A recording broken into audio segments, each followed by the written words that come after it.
এ নমরুদ, তুই যাদের night guard বানাইছিস ওদের মাধ্যম দিয়াই আমার নবী ইব্রাহিমকে দুনিয়ায় আনব। বিশ্বস্ত কিছু লোককে নাইট গার্ড বানালেন। এই তুমি তুমি তুমি আর এই তোমরা কয়েকজন আমার খুব বিশ্বস্ত, তোমরা রাইতে পাহারা দিবা, কোনো স্বামী যেন স্ত্রীর ঘরে ঢুকতে না। আমরা পাহারা দেই, কোনো অপরিচিত লোক পরপুরুষ যেন অন্য ঘরে প্রবেশ করতে না পারে। নমরুদি প্রথম যে স্বামী তার স্ত্রীর কাছে যাবে নাইট গার্ড লাগাইছে। নাউজুবিল্লাহ কম। নাইট গার্ড চলতেছে কিছুদিন পরে একটা লোকের নাম হলো আজর। নাম কি? আজর। ইনিও নমরুদের খুব খাস লোক, খুব মহাব্বতের লোক, খুব কাছের লোক। একদিন ওনার বাড়ির কাজ দিয়ে পাহারা দিতেছে। আমার আল্লাহ আজরের দিলের মধ্যে স্ত্রীর প্রতি মহাব্বত জাগায়া দিছে। এদিক ওদিক তাকায় আজর কয় কেউ নাই, স্ত্রী তো বাড়িতে একা, দীর্ঘদিন পর্যন্ত স্ত্রীর মুখটাও দেখি না। গেছে দেখা করতে, যা হওয়ার হয়ে গেছে। মারহাবা কয়। শুধু হয় নাই, সাইয়েদনা ইব্রাহিম মায়ের গর্ভে ঢুকে গেছে। 3 মাস পরে নমরুদ ডাক দেখায় আবার ফেলো গণক। ফেলা কয় সর্বনাশ, কি গার্ড দিলেন, ও তো পেটে চলে আইছে। কি গার্ড দিলেন আপনি? আল্লাহ যদি পাঠায় কেউ ঠেকাতে পারে? আল্লাহর শক্তি আছে না নাই? আল্লাহর ক্ষমতা আছে না নাই? কি পাহারা দিলেন? আপনার পাহারা তো হলো না। সন্তান তার মায়ের গর্ভের ভিতরে। নমরুদ কই এত চাইল ডাল খাওয়াইলাম, পায়খানা বললাম, আর এত মানুষের খাবার দিলাম, কাজ হলো না। যেহেতু জন্ম নিয়ন্ত্রণের উপরে 144 দ্বারা জারি করে কাজ হলো না, এখন আমি নমরুদ ঘোষণা দিলাম রে, যাদের সন্তান দেখবা জন্ম নিয়েছে বেটা, সঙ্গে সঙ্গে কতল করে দিবা, নিয়া হলে বাঁচায়া রাখবা। এই আইন চালু হয়ে গেল দেশের মধ্যে। সাইয়েদনা ইব্রাহিম আলাইহিস সালামের মা সন্তান সম্ভাবনা হয়ে গেছে। সুবহানাল্লাহ। জাতির মধ্যে সাইয়েদনা ইব্রাহিম আলাইহিস সালামকে আল্লাহ পাক দান করলেন। সুবহানাল্লাহ। কোন নবীকে? ইব্রাহিম আলাইহিস সালামকে আল্লাহ দান করলেন। ইব্রাহিম আলাইহিস সালামের জন্মের ঘটনা বলতে গেলে তারও সময় লাগবে, কষ্ট হবে নাকি? বলবো, যিনি আমাদের মুসলমানদের জাতির পিতা সাইয়েদনা ইব্রাহিম আলাইহিস সালাম, আল্লাহ রাব্বুল আলামিন জন্ম দিলেন কেমন ভাবে? ইব্রাহিম পয়গম্বরের সময় যেই মানুষটা সবচেয়ে বেশি নাফরমান ছিল তার নাম হলো নমরুদ। নাম কি? আরো জোরে। নমরুদের রাজদরবারে একজন গণক ছিল। কি ছিল? ওই করই ফেলে বলতো যে আগামীতে কি হইব। নমরুদ কয়, এই গণক, একটু করই ফেলে দেখ না সামনে কি বিপদ আছে নাকি। এখন করই ফেলায় গণক কয়, হ্যাঁ নমরুদ, তোমার সামনে মহাবিপদ, তোমার শত্রু তো জন্ম নিবে। কে জন্ম নিবে? কে জন্ম নিবে? তোমার জন্ম, তোমার শত্রু দুনিয়াতে জন্ম নিবে। নমরুদ ডাক দেখায়, গণক রে, শত্রুকে এখনো মায়ের গর্ভে আসে নাই বলে না, এখনো সন্তানটা মায়ের গর্ভে আসে নাই, তবে কিছুদিনের মধ্যে ওই সন্তান মায়ের গর্ভের ভিতরে আসবে। নমরুদি প্রথম মানুষ যে স্বামী স্ত্রীর সম্পর্কের ভিতরে 144 দ্বারা জারি করেছিল। বলেন নাউজুবিল্লাহ। দুনিয়ার জমিনে অনেক স্বৈরা শাসক দেখেছেন যারা জাতির সামনে 144 দ্বারা জারি করে। নমরুদি প্রথম স্বামী স্ত্রীর মাঝে 144 দ্বারা জারি করছে। নাউজুবিল্লাহ কন। ও চিন্তা করলো যদি স্বামী স্ত্রী মিলিত হয় সন্তান এসে যাবে। এই জন্য নমরুদ চিন্তা করে সব স্বামীদের ডাকলেন, এলাকার স্বামীদের ডাকলেন, ডাক দেখায়, এই 2-3 মাস তোমরা আমার রাজ দরবারে থাকবা, খাইবা, ওয়াশরুমে যাইবা, টয়লেটে যাইবা। এই 3 মাসের মধ্যে তোমাদের কোনো ছুটি নাই। কি নাই? অনেকে ডাক দে বলে, বাদশা তাহলে আমাদের বিবিরা খাবে কি? কয় আমি খাবার দেব। সব দিবে, কিন্তু স্ত্রীর কাছে যেতে দিবে। আল্লাহ কয়, এ নমরুদ, আমি আনবো, তুই ঠেকাবি কেমন, এইটাই দেখবো আমি। সুবহানাল্লাহ কর না। নমরুদ এবার 144 দ্বারা জারি করলে 3 মাসের মধ্যে স্বামী স্ত্রী মিলিত হওয়া যাবে না। তোমরা আমার বাড়ির মধ্যে মেহমান থাকবা, আর স্ত্রীদেরকে আমার রাজ দরবার থেকে খাবার পরিবেশন করা হবে। এক পর্যায়ে এবং পাহারাদার নিযুক্ত করলেন, নাইট গার্ড নিযুক্ত করলেন। আল্লাহ কয়, এ নমরুদ, তুই যাদের নাইট গার্ড বানাইছিস, ওদের মাধ্যম দিয়াই আমার নবী ইব্রাহিমকে দুনিয়ায় আনব। বিশ্বস্ত কিছু লোককে নাইট গার্ড বানালেন।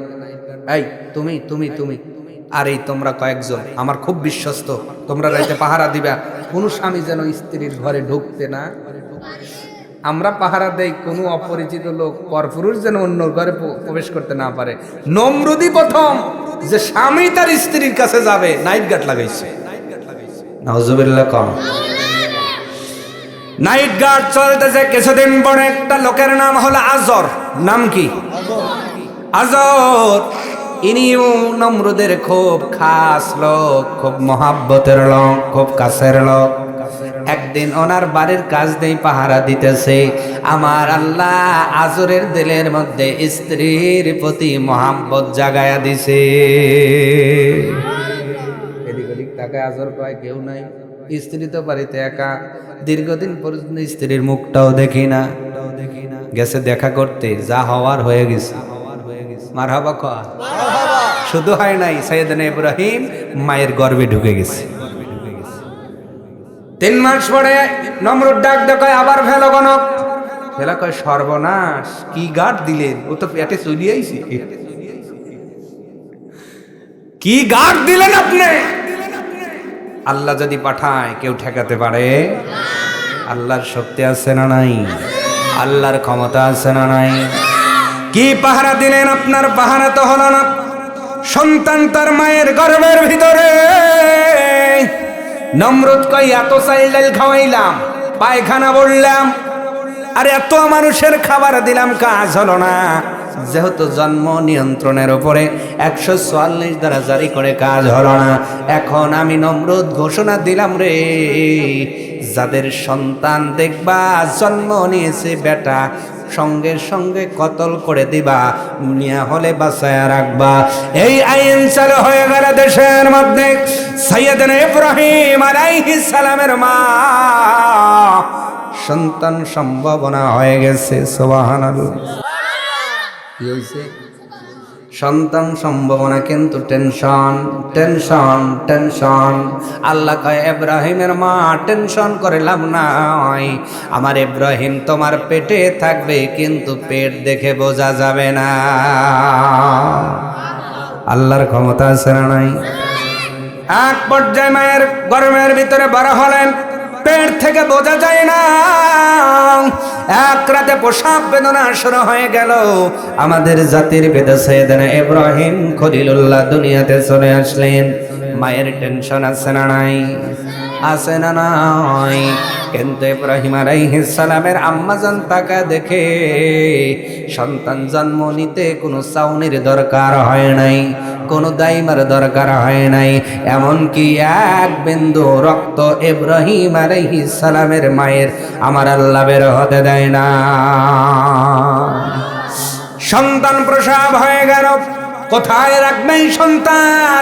যদি এখানে রাখে, নমরুদের লোকেরা দেখার পরে হত্যা করে ফেলবে। আর যদি এখানে না রাখে, দুধের অভাবে সন্তানটা মারা যাবে। এই চিন্তা করে কি করবেন, কি করবেন? একটা বুদ্ধি আটলেন, ওনাকে পাহাড়ের গুহার মধ্যে রেখে আসবেন। দিনভর গুহার মধ্যে থাকে, রাত্রে বেলায় মা জননী গিয়ে দুধ পান করায়। আমার আল্লাহ কয়, জিবরাইল, আমার ইব্রাহিম খলিলুল্লাহর গার্ড আমি আল্লাহ তোরে বানায়া দিলাম। পাহাড়ের গুহার মধ্যে পাহারা দিবা, খবরদার হিংস্র পানি যেন না ঢোকে। আল্লাহু আকবার। পাহারা চলতেছে। সাইয়েদনা ইব্রাহিম খলিলুল্লাহকে পাহারা দেয় ফেরেশতাদের লিডার জিবরাইল আলাইহিস সালাম। মা জননী যায় রাত্রেবেলায় দুধ পান করে। বলেন তো, সদ্য ভূমিষ্ঠ সন্তান রাত্রে দুধ খায়, দিন ভরা খাওয়ার দরকার হয় কিনা? জোরে বলেন।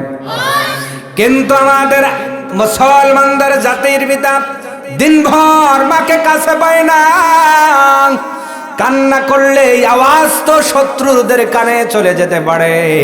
রব্বুল আলামিন বলে, বন্ধুরে ও খলিল, যদি দুধের দরকার হয়, যদি তোমার খোদার প্রয়োজন হয়, এই বৃদ্ধা আঙ্গুল মুখের মধ্যে দাও, আমি আল্লাহ আসমানি খাবারের ব্যবস্থা করে দেব। সর্বপ্রথম আমাদের জাতির পিতা আঙ্গুল চুষেছে, এই জন্য আমরাও চুষি। সুবহানাল্লাহ কন। এইটা হলো আমাদের বাবার সুন্নত। কার সুন্নত? সাইয়েদনা ইব্রাহিম আলাইহিস সালামের সুন্নত। এমন কোন সন্তান পাবেন না যারা আঙ্গুল চষে না।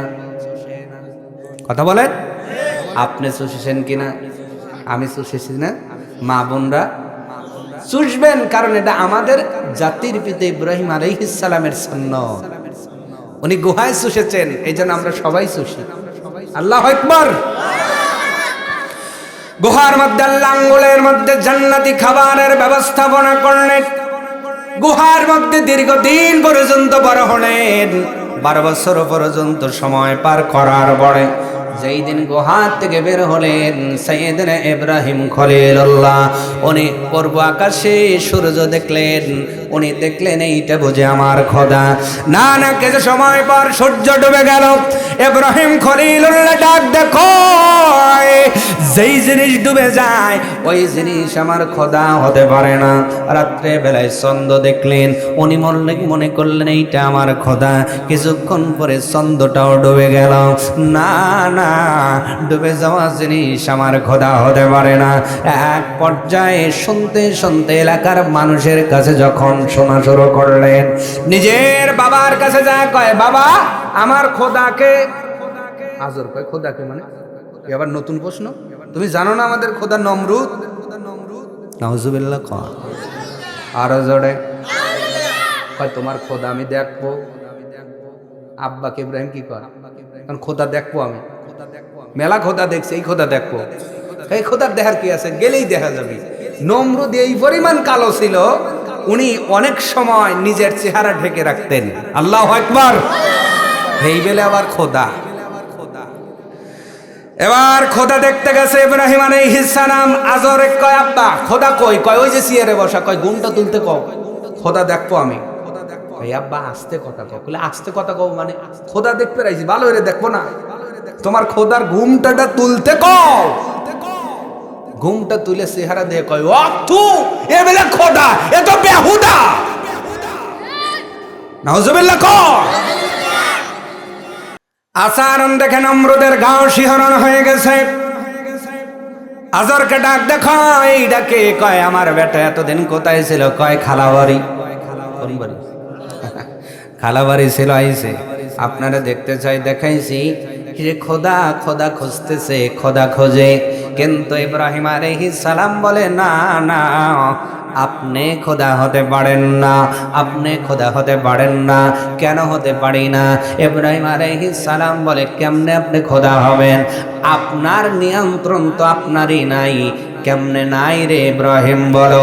কয় আপনি তো পেশাবের প্রয়োজন হয়, আপনি পেশাব আটকাতে পারেন না, ঠিক না? তা আপনি খোদাতে, আপনি তো পেশাবই নিয়ন্ত্রণ হতে পারেন না, আপনি কিসের খোদা?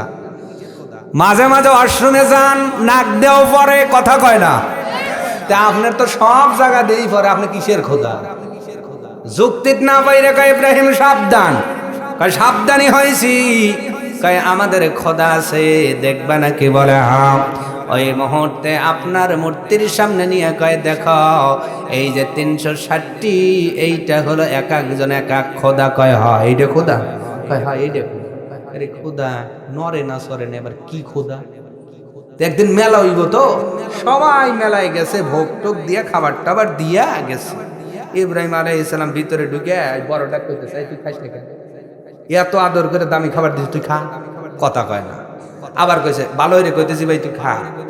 খায় না, মেজাজটা গরম হয়েছে না, কথা কয় না। কিরে ভালো খাবার দিছে, তুই খাচ্ছিস না কেন? খায় না, দিছে 100, কিরে তুই খোদা, তুই চট ঠেকবার পারিস না, আবার দিছে ঘুষি। এইভাবে দিতে দিতে লাখ গেছেন যে খোদার কি নাই, লাখ নাই। আমি হিন্দু ভাইদের কষ্ট দেওয়ার জন্য বলছি না, বোঝানোর জন্য, ঠিক কিনা? সঠিক ইতিহাসটা বলছি।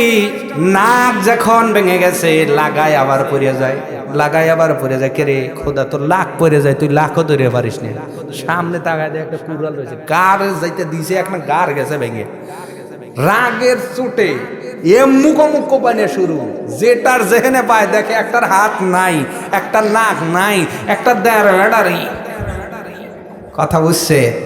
মেলার থেকে আইসা ওই বড় কুড়ালটা আপনার ওই বড় খোদার কাঁধে বাজায়া দিয়া ইব্রাহিম আলাইহিস সালাম এলাকায়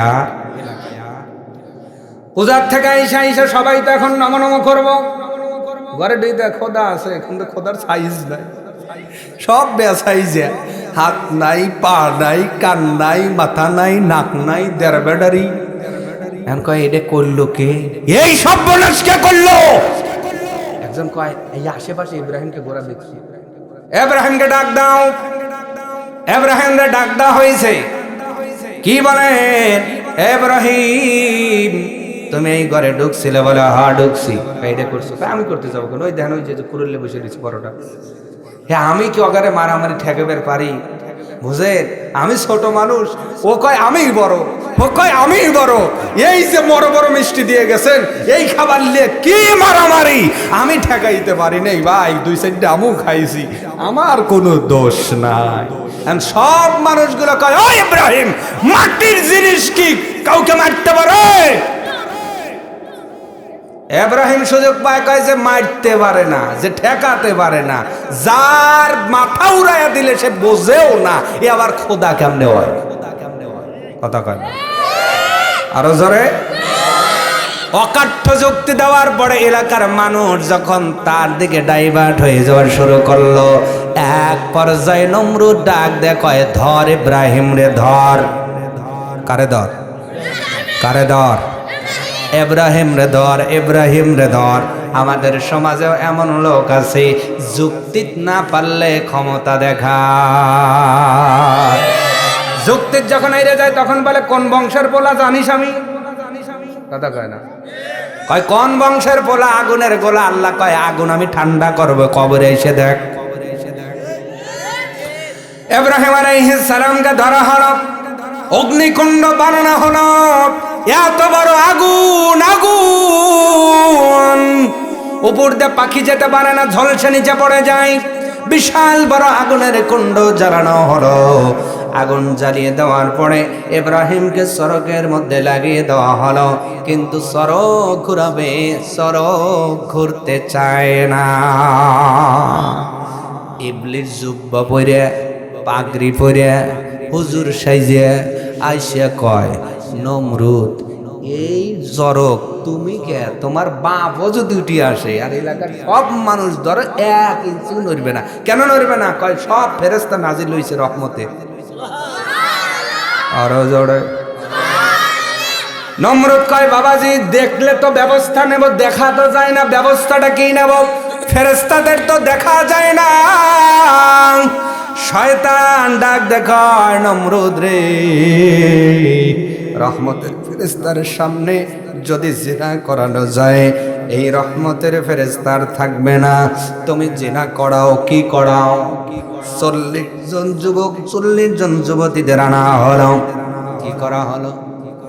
যারা যুবক আসলো স্বেচ্ছায় তাদের গলার মধ্যে পুতির মালা দেওয়া হলো, সিন্নি। আর যারা মহিলা তাদের কম।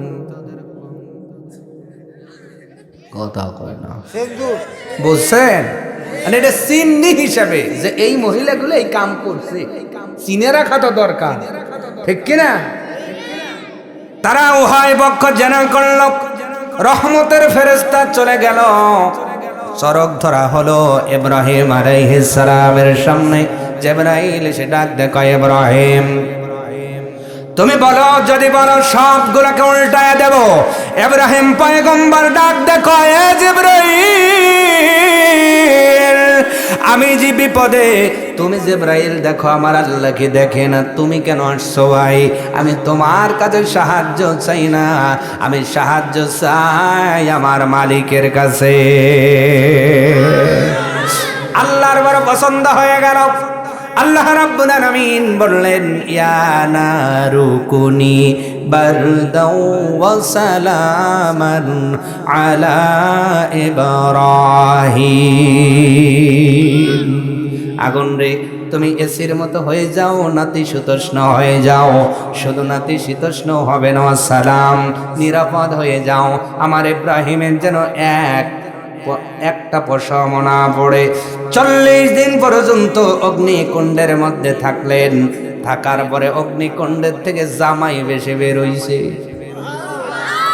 এমনও বর্ণনা পাওয়া যায়, অগ্নিকুণ্ডের থেকে বের হওয়ার পরে নমরুদের নিজের নিয়ে কলেমা পড়ে মুসলমান হয়ে গেছে। কিন্তু নমরুদের ভাগ্যে কলেমা জোটে। এরকম নমরুদ আমাদের এলাকায় আছে না? নয়, কথা পায় না। বুড়া হইছে কিন্তু শয়তানি যায় নাই। কথা বলা লাগবে।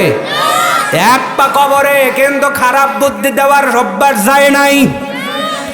এক পা কবরে গেছে, টাকা খায়া বিচার করে, আছে না? নয়, বুঝবেন এইগুলা নমরুদের বাইরা ভাই। কিয়ামতের দিন একই সাথে তাদের আল্লাহ তুলবেন। এ দুনিয়ার মুসলমান নমরুদের মেয়ে কলেমা পড়ে মুসলমান হয়ে গেল। নমরুদ রাগান্বিত হয়ে গেল, ইব্রাহিমকে মারবে। কারে মারবে? এলাকার মানুষ কলেমা পড়ে। আমি খুব শর্টে বলছি সম্মানিত ভাইয়েরা, এক পর্যায়ে যুদ্ধ শুরু হয়ে গেল। আল্লাহ নবী ইব্রাহিম আসমানি সাহায্য দাবি করলেন। আল্লাহ কয়, রে ইব্রাহিম, আমি আল্লাহ কথা দিলাম তোমার গলায় বিজয়ের মালা পরায়া দেব। সেনাপতি ওইসা কয়, নমরুদ যুদ্ধটা করবো কাদের বিপক্ষে? লোকই তো নাই।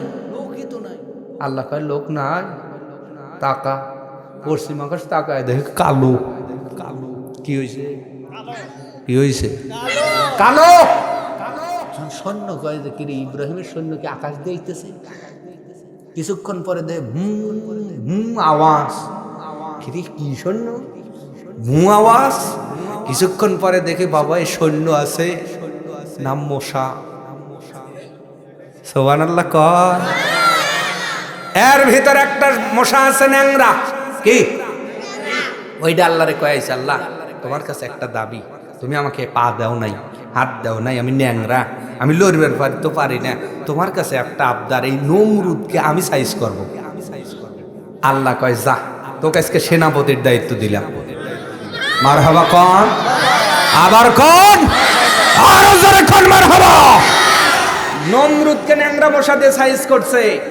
আবু জেহেলকে আল্লাহ মুআজ্জাজ মুআব্বির, দুইজন নাবালেগ শিশু দিয়ে আল্লাহ সাইজ করছে। তার মানে দুনিয়াতে যত শয়রা শাসক বড় হয়েছে, আল্লাহ ছোট জিনিস দিয়ে সাইজ করে বুঝাইছে তোরা এর যোগ্যও না।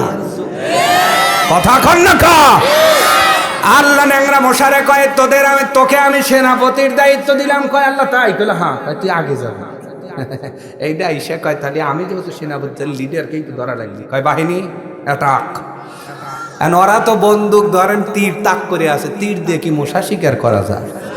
কন, ওরা তো এই প্রস্তুতিও নাই যে মশা আসবে। তীর নিয়ে রেডি।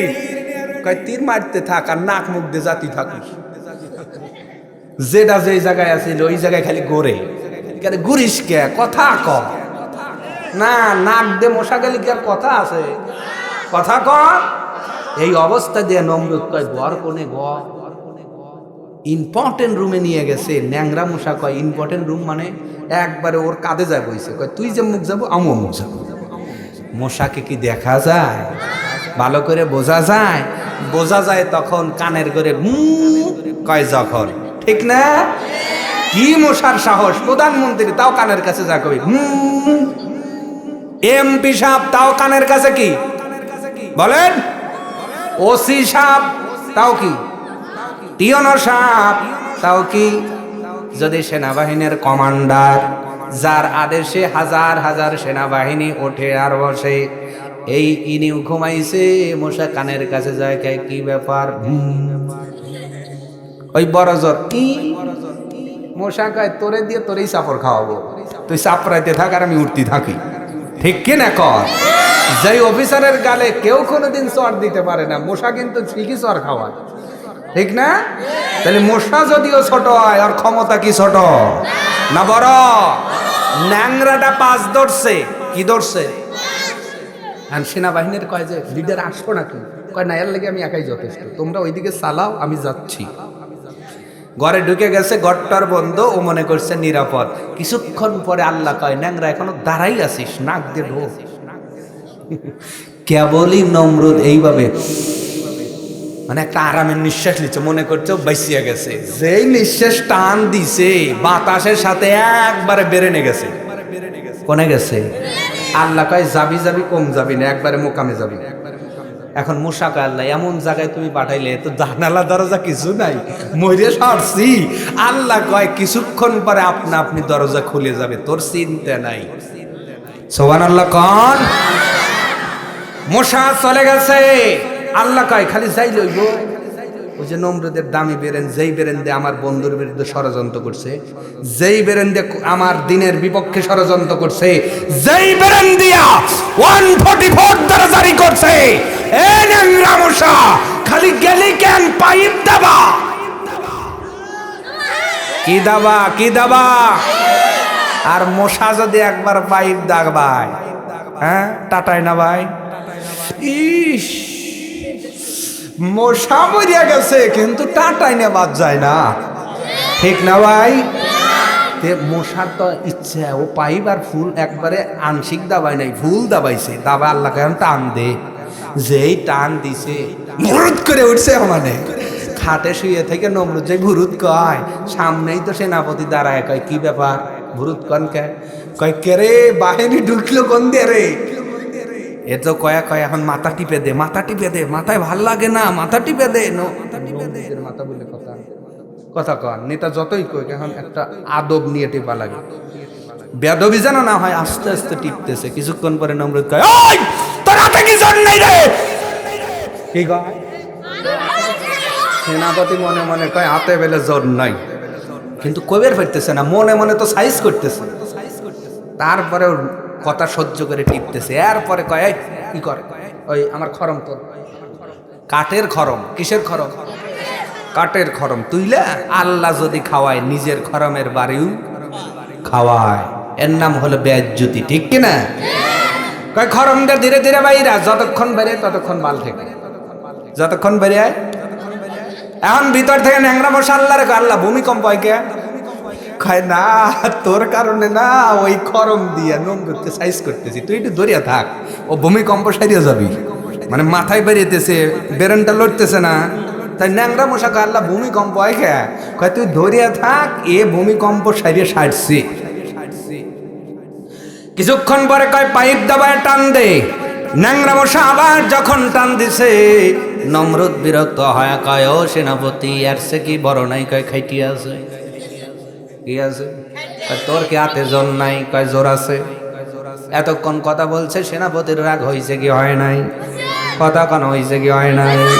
এই জন্য একটা মানুষকে বেশি রাগাতে যায় না। যখন দেয়ালে পিঠ থেকে যাবে, সামনে এর দিকে আসা শুরু করলে সামলাতে পারবেন না। এক পর্যায়ে বারে বারে গালি দেয়া করে, ওই তোর হাতে কি জোর নাই? খাইতে হাতে লিয়ে এখন ওই সেনাপতি কয় জোর নাই, তোর জোর ছুটছি। একবারই দিছে মাথা ফাঁক। মাথা কি? মাথা কি? আল্লাহ কয়, ন্যাংরা দেখছিস কত বড় গেট খুলে দিছি, এখন উড়াল দে। গেট খুলে দিছে কে? এই মশা যায় আর কয়, আল্লাহ তুমি এত ক্ষমতাবান, আল্লাহ সুবহানাল্লাহ, তুমি নমরুদের বেরেনেও নিলে, বেরেনে পাইপ দাবিলে সুযোগও দিলে, আমার মতো ন্যাংরা মশানকে বাঁচাইলে। সুবহানাল্লাহ। মারা গেল নমরুদ, ইব্রাহিম আলাইহিস সালামের দিন কায়েম হয়ে গেল, মুসলমান শুরু হয়ে যাচ্ছে। এদিকে প্লাবনের কারণে আল্লাহর ঘরের চিহ্ন আছে সবেমাত্র, এই চিহ্নটা দেখা যায় না। নূহ নবী বিদায় হয়েছেন, আল্লাহর ঘর খানায় কাবার অংশটাও ধ্বংসপ্রাপ্ত হয়েছেন, কিন্তু বালুর নিচে পড়েছে ফ্রেম বোঝেন না? ওই যেটা আমরা বলি ভিতরে নিচে দেয় সলিং বোঝেন? এই সলিংটা এখনো আছে, কিন্তু বালির নিচে চাপা পড়ে গেছে। সাইয়েদনা ইব্রাহিম আলাইহিস সালামের দিন কায়েম হয়ে গেল। আল্লাহ রাব্বুল আলামিন সন্তান দিলেন 80 বছর পরে। কয় বছর? সারা আলাইহিস সালামের গর্ভে দিলেন সাইয়েদনা ইসহাক আলাইহিস সালামকে, আর হাজেরা বিবির গর্ভে দিলেন সাইয়েদনা ইসমাইল আলাইহিস সালামকে। ওই কাহিনী বলতে গেলে আরো সময়ের প্রয়োজন।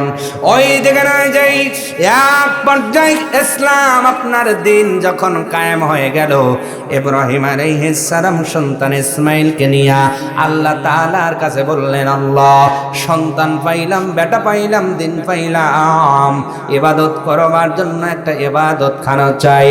আল্লাহ রাব্বুল আলামিন কথাটাই বললেন, ওয়া ইয বাওয়া'না লিইব্রাহিম, যখন ইব্রাহিমকে চিহ্নি দেওয়া হলো মাকানাল বাইত, সেই আল্লাহর ঘরের নকশাকে চিহ্নিত করে দেওয়া হলো, আল্লাহর ঘরের জায়গা দেখিয়ে দেওয়া হলো। আল্লাহর নবী ইব্রাহিম যখন বললেন, আল্লাহ আপনার একটা ঘর দুনিয়াতে নির্মাণ করতে চাই, শুনেছি আমাদের আদি পিতা আদম সফিউল্লাহ ঘর নির্মাণ করেছিলেন, ওই ঘরটা আবার আমি বানাইতে চাই। আল্লাহ তাআলা জিবরাইলকে পাঠাইয়া আবার ওই ঘরের সলিং এর ব্যবস্থাপনা করলেন। আল্লাহর নবী ইব্রাহিমের কাছে সাইয়েদনা জিবরাইল আইসা কয়, নবী ইব্রাহিম এই জায়গার বালুটা সরান। বালুটা সরানোর পরে বাপ বেটা দুইজন তাকায় দেখে ওই সলিংটা আল্লাহর ঘরের সলিংটা দেখা যায়। আমার ভয়ানক সলিং ওপেন হয়ে গেল, নকশা ওপেন হয়ে গেল। আল্লাহ নবী ইব্রাহিম এবার কাজ করবেন। পাথরের প্রয়োজন, জোরে বলেন কিসের প্রয়োজন? পাথরের প্রয়োজন। মরুভূমির মধ্যে এমন কোনো পাথর নাই। আল্লাহ তাআলা ডাক দিয়ে বললেন, এ ইব্রাহিম আমি আল্লাহ পাথরের ব্যবস্থাপনা করে দেব। ফেরেশতাদের মাধ্যমে পাথরের ব্যবস্থাপনা করা হলো। বাবা হলো আপনার মিস্ত্রি, সন্তান হলো জোগালদার। বাবা হলো মিস্ত্রি, সন্তান হলো জোগালি। সন্তান তুলে দেয়, বাবা যেন ফিট করে দেয়। এক পর্যায়ে যেতে যেতে বুক বরাবর হয়ে গেল, আর উপরের দিকে গাঁথা সম্ভব হয় না। আল্লাহ তাআলার কাছে ডাক দিলেন, ইব্রাহিম পয়গম্বর, আল্লাহ আপনার ঘর তো পুরাপুরি নির্মাণ করতে পারেন, উপরে ওঠা প্রয়োজন। আল্লাহ কয়, ইব্রাহিম সাইডে যে জান্নাতি পাথরটা দিছি, এই পাথর ভারী হতে পারে দুনিয়ার মানুষের কাছে, তবে তুমি ওই পাথরের উপর পা দিলে পাথরটার ভারী থাকবে না, ওই পাথরটা লিফটের মতো কাজ করবে। তোমার যত প্রয়োজন উঠবে আবার প্রয়োজন অনুযায়ী নামবে। উনি ওই পাথরের উপর উঠলেন, ওঠার পরে পাথরের উপর ওনার পায়ের ছাপ লেগে গেল। আল্লাহু আকবার।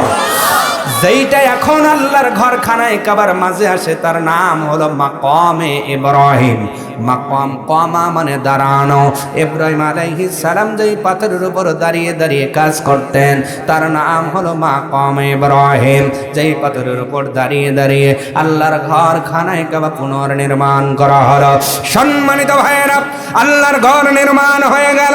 হয়ে যাওয়ার পরে ইব্রাহিম খলিলুল্লাহ ডাকতে বললেন, আল্লাহ আপনার ঘর নির্মাণ করলাম, এবার কি করব?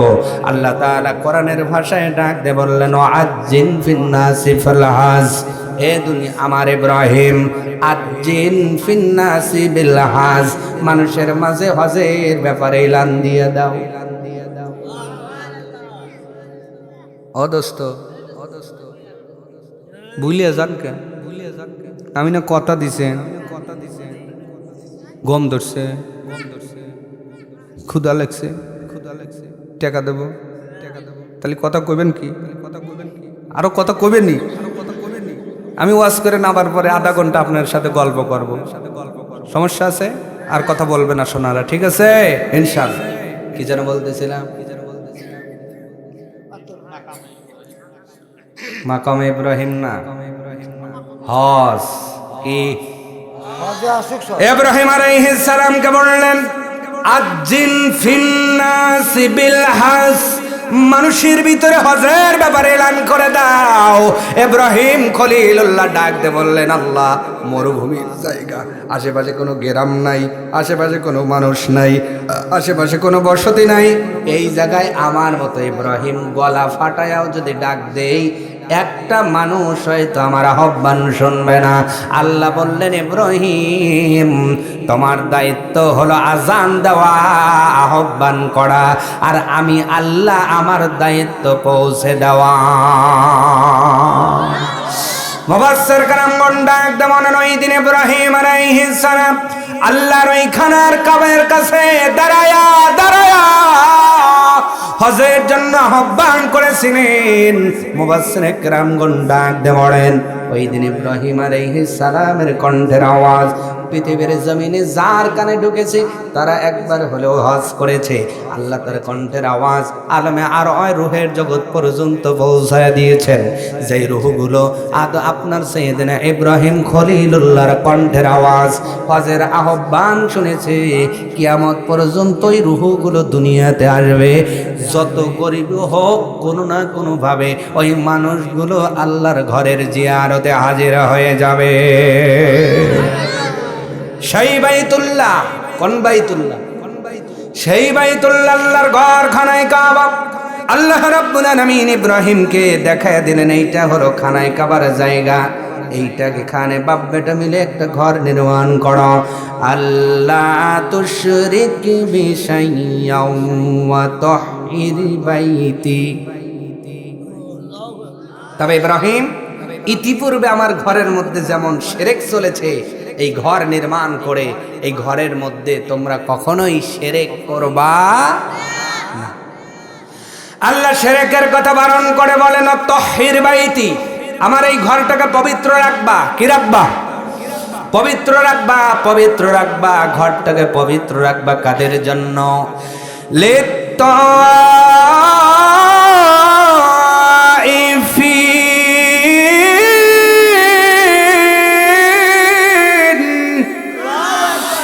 আল্লাহ রাব্বুল আলামিন বলেন, আমার এই ঘরটাকে তোমরা শিরক মুক্ত করার পাশাপাশি পবিত্র করবালে তাইফিন, যারা এই ঘরটাকে তওয়াফ করতে আসবে তাদের জন্য ঘরটাকে পবিত্র করবা।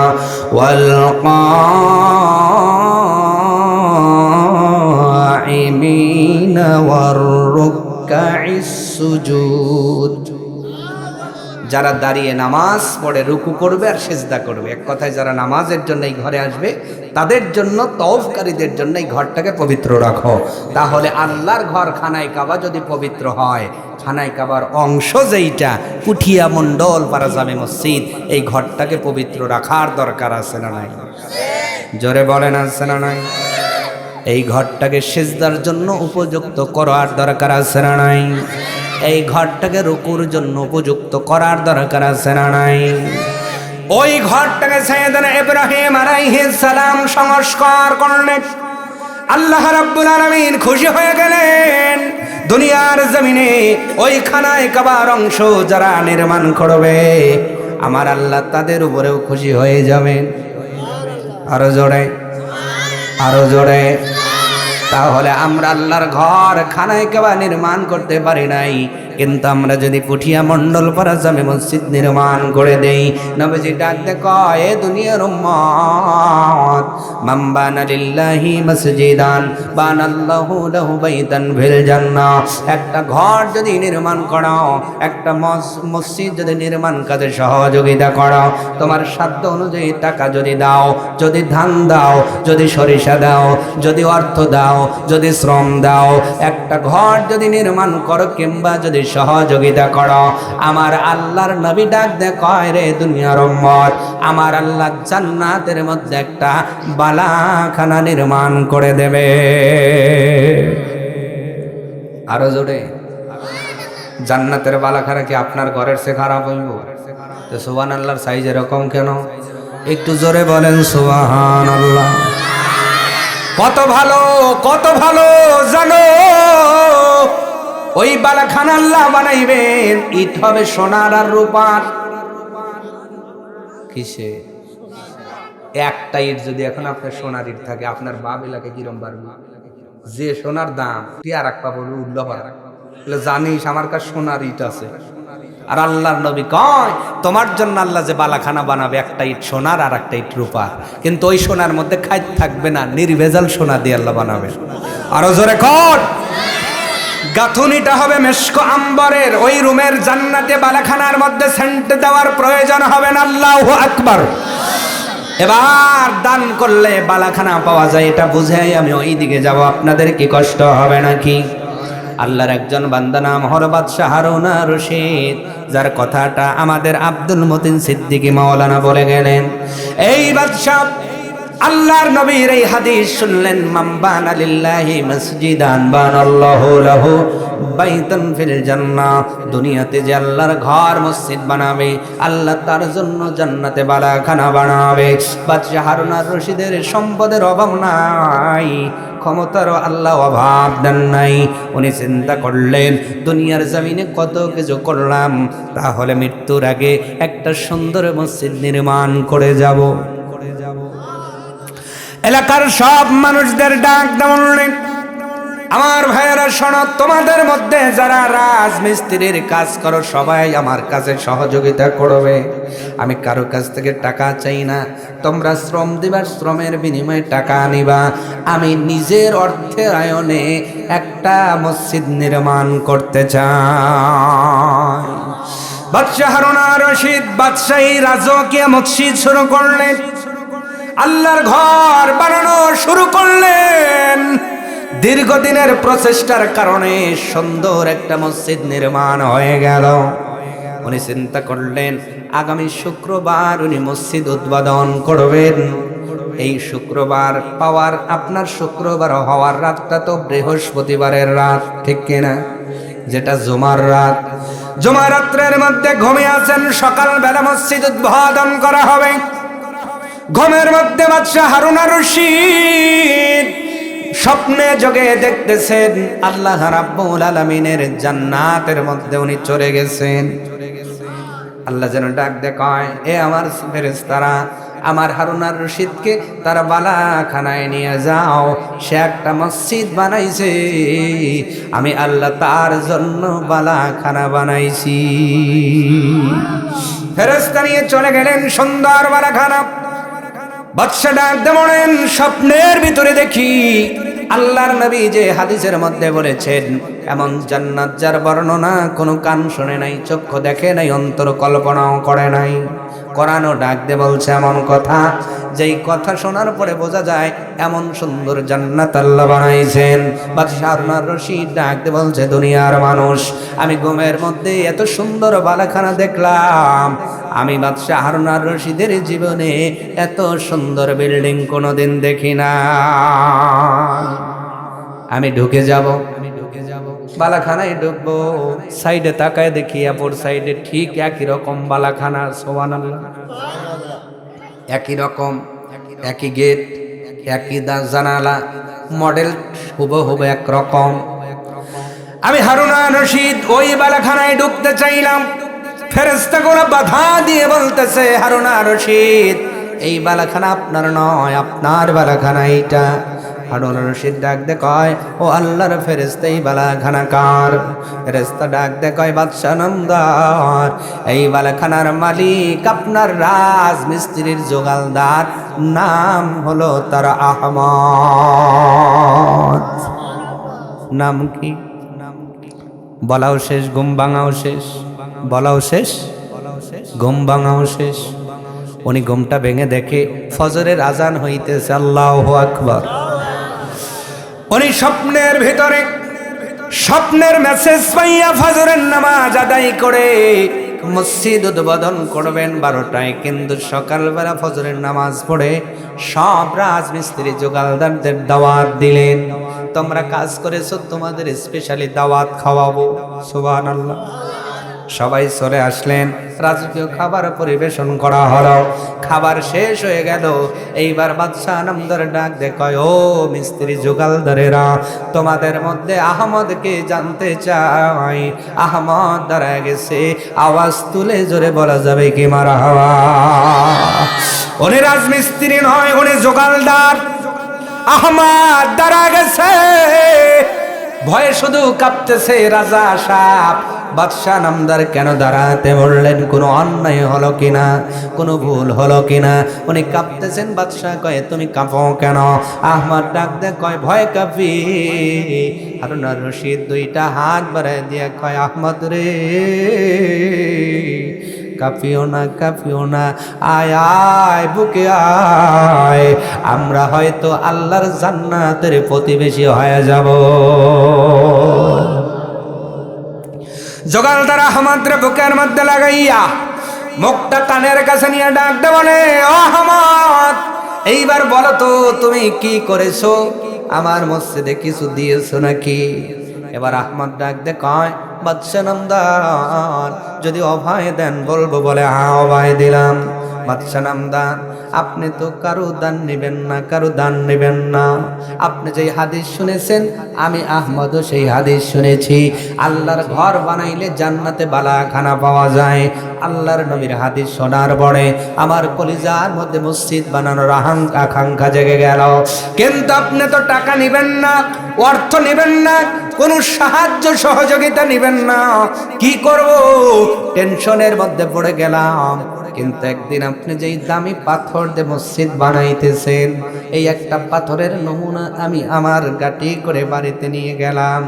নিয়ে যাওয়ার পরে আমার তাকের মধ্যে 3টা পাথরের টুকরা আমি গোছায় রেখেছিলাম। আমার প্রত্যেক বিটা খোঁড়ার পরে এই 3টা পাথর বের হয়েছিল। আমি ওই 3টা পাথর বড় যত্নে রেখে দিয়েছিলাম। আপনার এখানকার পাথর নিয়ে যা দেখি,